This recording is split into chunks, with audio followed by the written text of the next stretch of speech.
it from the top. 270. That's the average number of times a company comes under cyber attack each year. And the average cost of a successful data breach is $4.35 million. Cygnus ensures your internal and external teams are securely connected, confident, in control, and compliant during a cyber crisis. Visit securityweekly.com/Cygnus to learn more. That's CYGNVS. Welcome back to Business Security Weekly.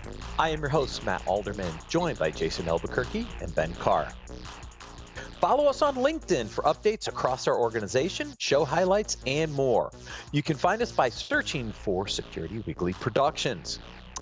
Gentlemen, articles for this week. So, Jason, you brought this first article in. I think it was after our show last week. You had dropped into our Slack channel that Steve Katz, the world's first CISO, had passed away.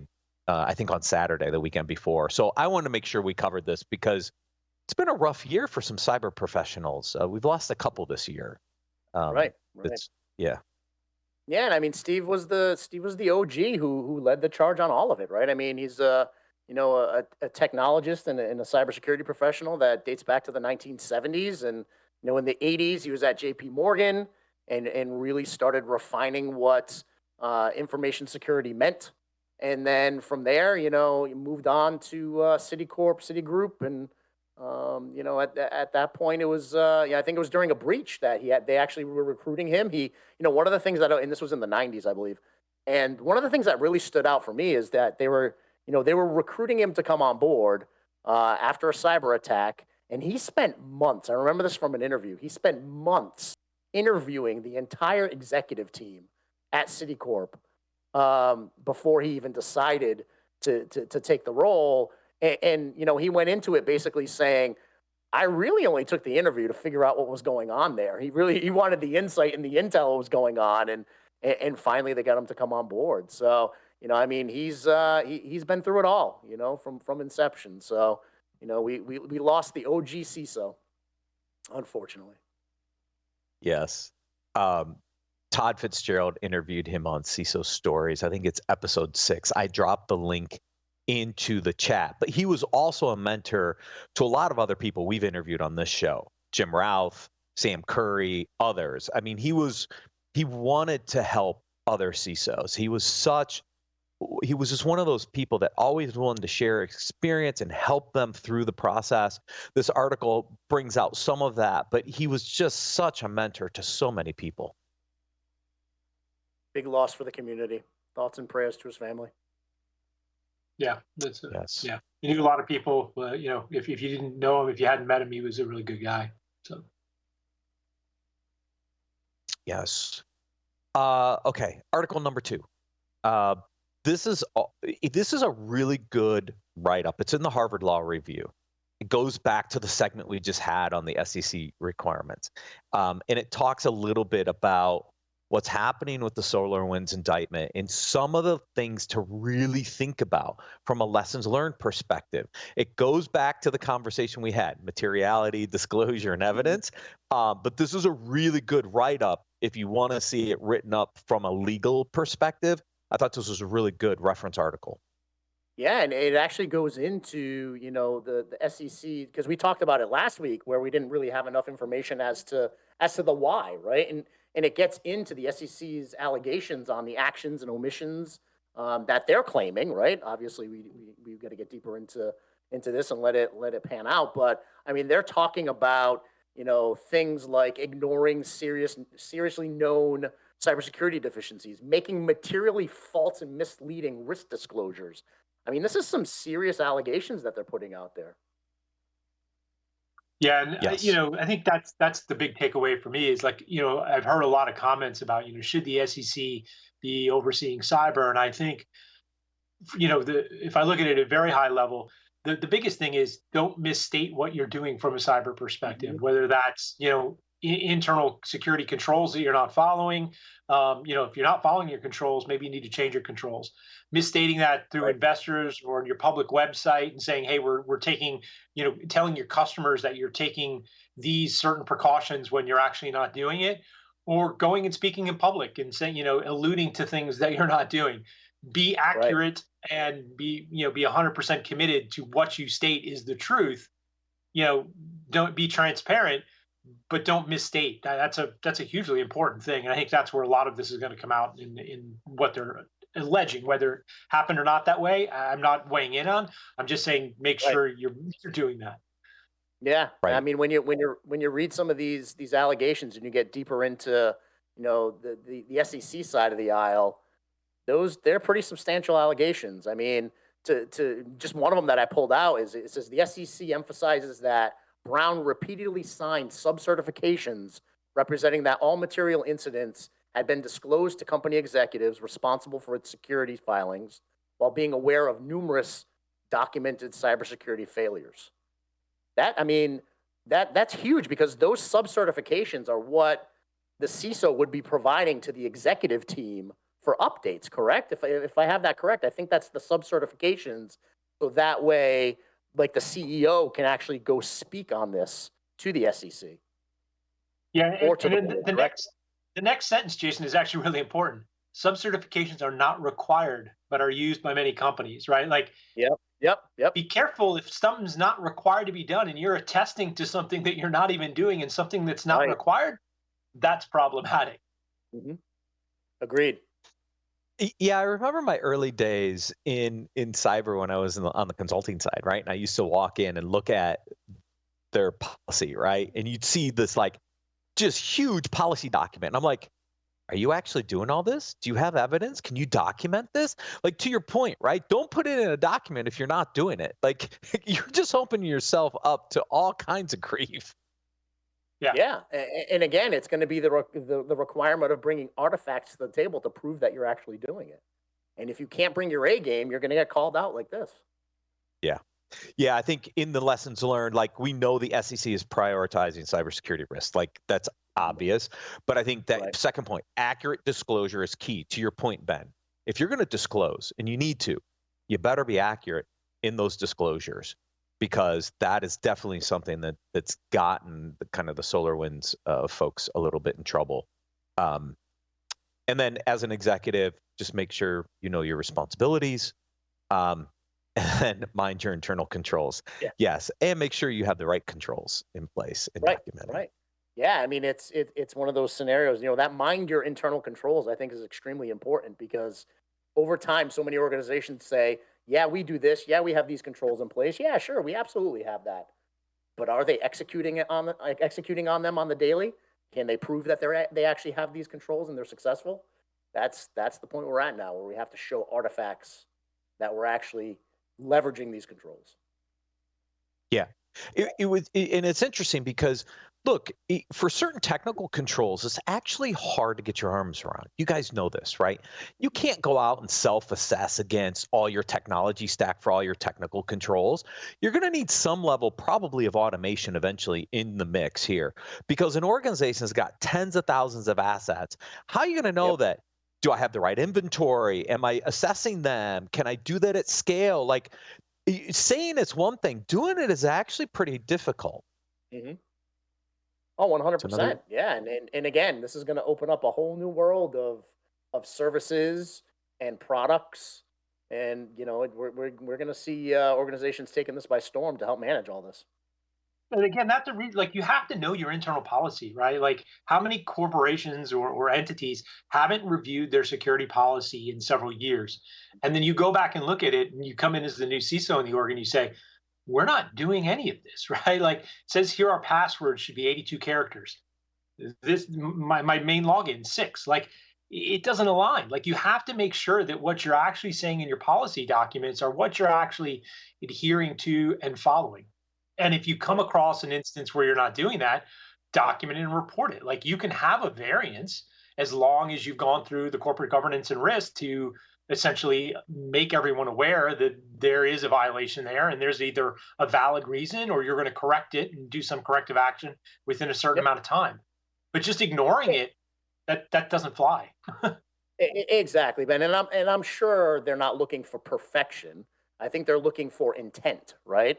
Versus Yeah. negligence. Saying you have a control and you do nothing to move that forward, or you're putting a good college try in there, and you're really working to make it a successful program, and you're building the maturity within that control, or you're working toward get it implemented.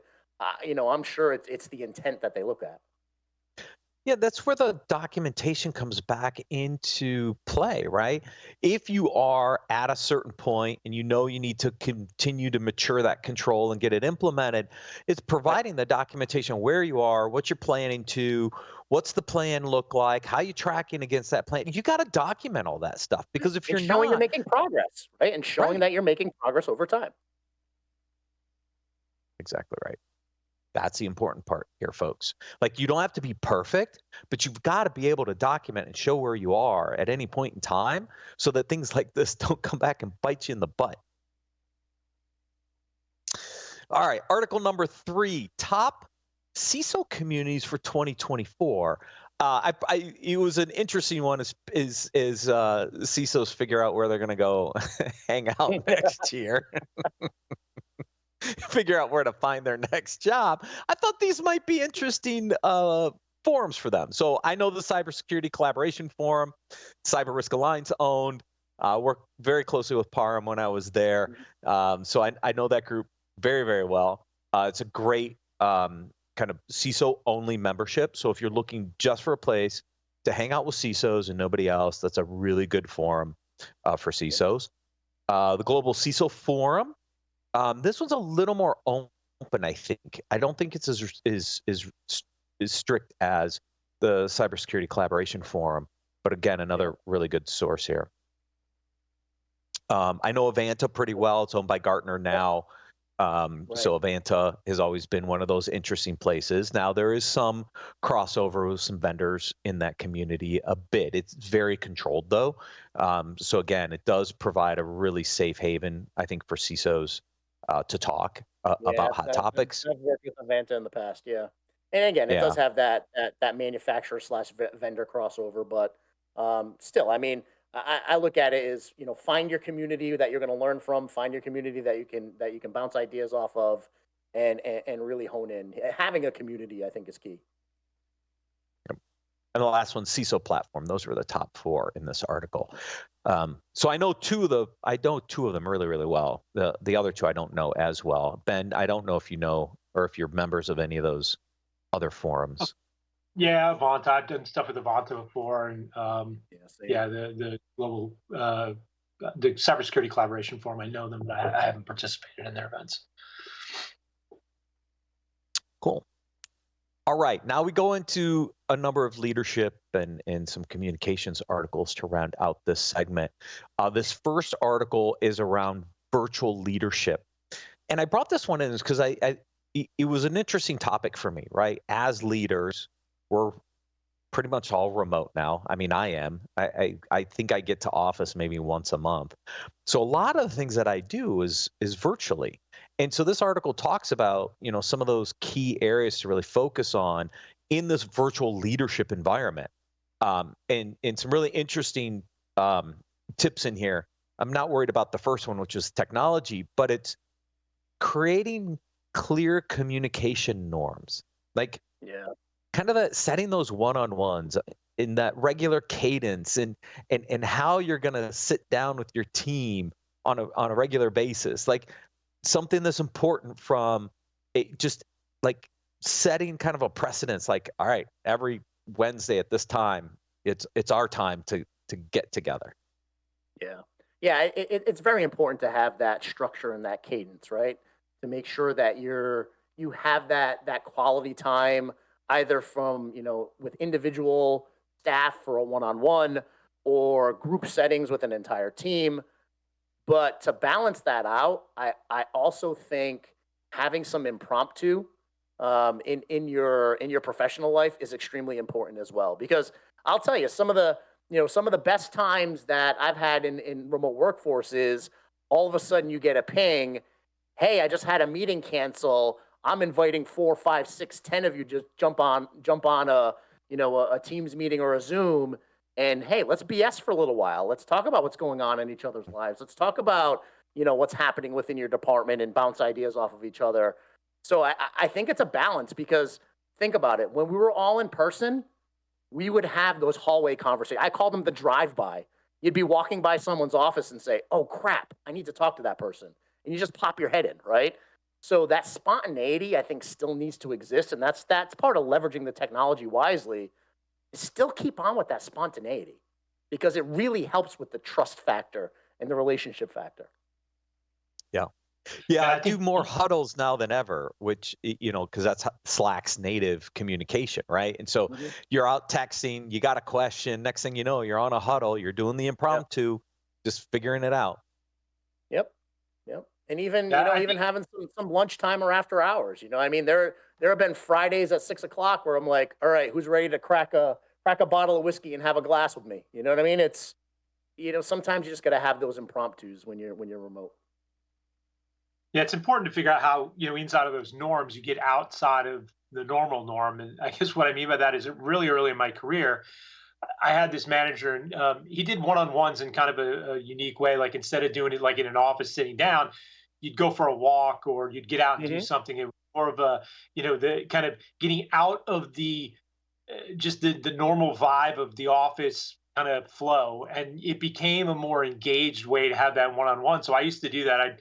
When I worked at Visa, I'd do my one-on-ones and we'd walk around the campus, right? I think it's important to try to figure out how to do that in a remote work environment and make sure that like when you're having these things, it's really easy in this Teams environment. You can just fire up and talk to somebody, get in a chat really quick. Like you just dive right into what the problem is. I think it's important to get out of that and say, how do you engage personally and build that level of individual trust and communication where you're talking about stuff on a more individual basis, and then that naturally flows into the business conversation about how to get that problem addressed. So you're not just engaging on a problem, because then every time you pick up the phone or you try to dial somebody in, it's perceived as, hey, I got a problem coming my way. Yep. So Yep. that's really, really important. Yeah. And the last thing you want as a leader is to have your relationship with your staff, with your colleagues, seem transactional all the time. And having that Uber structure of, scheduled check-ins, scheduled conversation, scheduled meetings all the time, you begin having a transactional relationship with everyone. And we have to balance that out. We have to. Having the ability to have remote meetings in whether it's Slack or Zoom or Teams, it's been a godsend for remote workforce, but it also creates an environment where it can be really, really easy to have transactional relationships, and that's the last thing you want. Yes, agreed. This next article is actually a podcast from HBR, and I listened to the whole thing, and so I'm gonna start off where it ends. Okay, I'm gonna get my breath under control. I'm gonna think about who I'm gonna see next. It's gonna be Jason and Ben, and how can I help Jason and Ben today?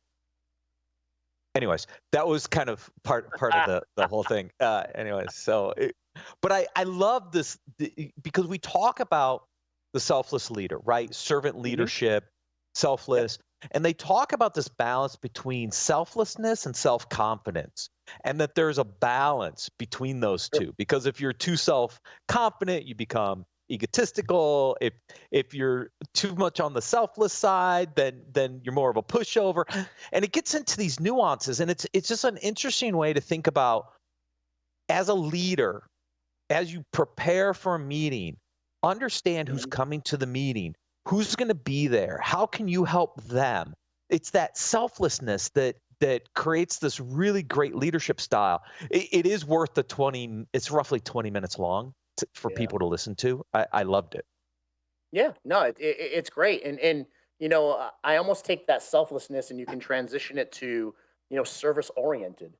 If you Mhm. take that mindset of saying, I am here to serve my employees, I'm here to serve my clients, I'm here to serve our vendors and partners, and I'm in this leadership position because I bring a quality to the table where I can help people be their best person, be their best professional, right? Be the best at what they can do. And if you take that service oriented mindset, uh, you'll be an absolutely incredible leader, well trusted, have great relationships across the board, and just leverage that selfless service oriented, empathy driven relationship, and you can make some wonderful things happen. Yeah, I They would talk. tweak it just a bit and say, like, how can you be invested in your people, right? And Hmm. invested in your Yeah. company and invested in Yep. your teams and like and just invested in people in general, right? Like I think that investment, like Yep. the service thing is important, but I think you have to like just turning it on its edge a little bit and thinking like it's not about like doing something for them. It's making people feel like you're invested in the relationship and the time, and that then will pay off dividends because people will say, "Look, if that person's invested in me, I'm willing to be invested in them and go out of my way to either do something more or help them, help them with their career." So it's that positive engagement of investment I think that pays the best returns. Yeah. Yeah, they Yeah. talk about being people centric, being a people centric organization. And what they meant by that, they gave the example from Marriott is if we trust in our people, take care of them, then at the end of the day, the business takes care of itself, which is a Yeah. really interesting concept. It's being people Agreed. centric. All right. Let's see. I got one more leadership. Oh, this one's strategies for effective listening. So communication skills, we always we've heard this one. I think we cover this one like every other week around effective Yeah. listening skills and how important it is as a leader to listen. Active listening, it's effective listening. There's a few different ways to describe this one, but it does boil down to being an effective listener. Yeah. Yep. Sometimes it's better off just stop talking, focus, pay attention, and listen. Boil it down simply. Yes. This last article, Science of the People, it talks about how to create a very positive workplace culture. This comes from a survey. I think it was 5,000 people they surveyed about how important was culture, the workplace culture. And over half said the culture was more important than the money, right? Hmm. So it matters, folks. And so this article gets into some of the top qualities of building out these great workplace cultures. So I'll just rattle them off quickly, Jason. Being friendly, challenging, engaging, rewarding, collaborative, and fun. A little bit of everything, right? Yeah. And I love the fact that they put challenging in there, right? Because you could have a great culture, but if you're not being challenged in your everyday work life, you're going to go on and look for that next best thing, right? So I love the fact that they put challenging in here because that's also something that's extremely important to the workforce is to be challenged in your work and to feel that you're making a difference. And if everything were easy, I don't know, man. I wouldn't want to be in a situation where every day was just a cakewalk. I want to be challenged. So, having that great culture, a friendly culture, engaging culture is awesome. But if you're not in a role that's challenging, eventually you're going to want to move on to the next. Yeah, so true. I mean, my motto is work hard, play hard. And part of that Hmm. is you want to be challenged. You want to get through Yep. that work, but then you want to be able to enjoy it and have fun and reap the benefits of that Yeah. hard work, right? And that's kind of what these six characteristics kind of bring together. It's that work hard, play hard kind of Right. kind of motive, right? Yes, I did that today. Now I can go enjoy myself because it was fun. Right. Yeah. There's nothing better Yeah, than a hard day of work and celebrating afterwards. Absolutely. spend a lot of time at work. If you're not enjoying yourself, why be there? I think that's what people come to the realization, right? I mean, money only gets you so far. So yeah, it's got to be an engaging environment that you want to participate in. Yeah. And I even think about like what's the next, right? As we think about where we all are in our careers, right? Everybody's like, well, when are you going to retire? I'm like, I don't know that I actually want to retire. I Right. enjoy what I do. Like, I love this. I love the podcast. I love advising companies. Like, I just want a little different balance when I retire, right? And it goes back to kind of these characteristics. Like, can I still do something even though maybe my mornings are dedicated to golf and when it gets too hot, my afternoons are some work.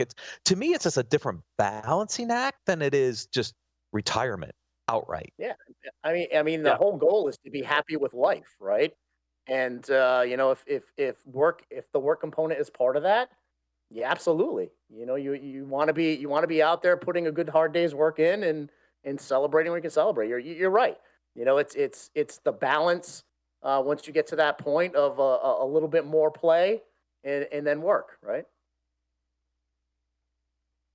Absolutely. Ben, more play, more work. Balance, man. Balance. It's got to be a good balance. I mean, look, you hear about a ton of people that retire and they either die right away or they retire and then, Yeah. 2 or 3 years later, they're looking for how to go back to work and do something because they're bored out of their mind. I mean, it's not a matter of people confuse work with trying to make a living, and that's not the same thing, right? Like, I think people who are in an environment where they feel rewarded, engaged, mentally challenged, and they have peers that they enjoy spending some time with. It's not really work. It's right. It's Right. something you do that you happen to get compensated for, and that's where what we all should be aiming for. And so I think, yeah, as you get in this career, you get to a point where you're looking like you want a little bit of a transformation, but it's got to be with a balance. It can't just be, yeah, I'm going to sit around and do nothing all day. And so I think these are really important. These 6 points, and if you get them in balance, it's the right mix. Yeah, it's kind of like the nirvana state, like the true Zen state of balance in the universe. Yeah. Gentlemen, always a pleasure. Thank you for joining me today. Thank you everyone for watching and listening. We'll see you next week on Business Security Weekly.